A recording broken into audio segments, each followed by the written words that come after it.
Brady, what do you think about that, man?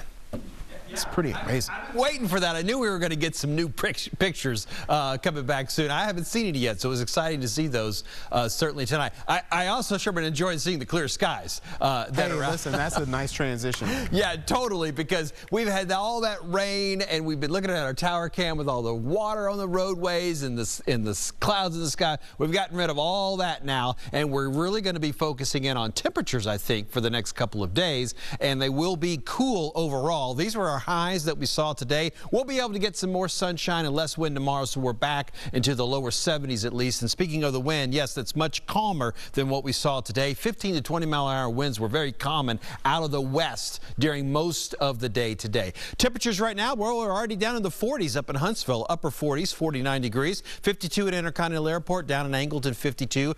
77 is what the thermometer is showing there. That might be a little bit milder than what's going on down there in Galveston. We'll have to check that thermometer, though. Talked about it at the beginning of the newscast. This is the storm system, or what's really helping to drive the storm system. It's continuing to move away. High pressure builds in across the state of Texas. And when we look at our water vapor imagery, we really see that spin associated with that low pressure system because it's in the upper levels of the atmosphere. And in the upper levels of the atmosphere, all that drier air getting pulled across the Houston area, which is just the opposite of what we've seen for the last 2 days when we had all that moisture that was pulled across the Houston area, and that led, of course, to a lot of rain. And you could see these little pockets where we saw the heavier rainfall, the blue representing an inch or less, the green that 1 to 2 inches, and then some heavier parts. This is our radar estimated rainfall totals. Some actual measurements that were taken around town get to have Deer Park at the top of the list with around 7.8 inches of rain.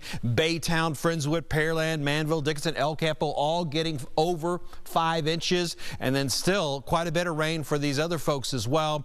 Alvin at almost 5 inches, Webster a little over 4, Bay City coming in a little over 3 as well. So those were the measurements that we took around town, and really is helpful for those drought conditions that we did find ourselves in, but we're still going to be needing a little bit of a break, I think, at least for the short term. We talked about the clear skies, that dew point bringing that showing that very dry air that's in place. These seasonal numbers of 69 and 49 will definitely be closer to this in the afternoon as well as tomorrow morning. So we're getting a couple days at least where we're kind of looking at somewhat normal temperatures, at least for this time of the year. When we look at our rainfall for the year, I was talking about that drought situation. We had such little rainfall in June and July, and most of August was dry as well. But we had a few of these high points there where we've really been tacking on some rain. We're still almost 10 inches short for the year. And again, since it's been recent, we're definitely appreciating that rainfall, but we also will appreciate a little bit of a break, I think. When we look at the next 5 days of expected rainfall, we got a little bit again early this morning.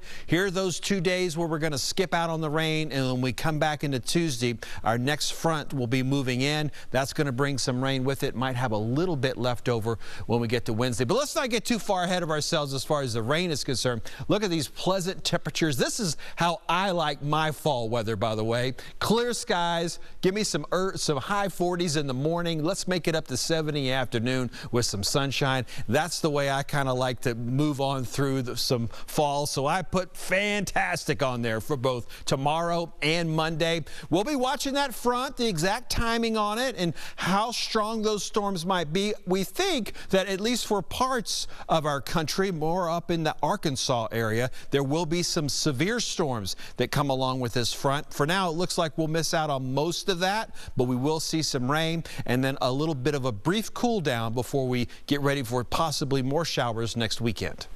All right, thanks, Justin.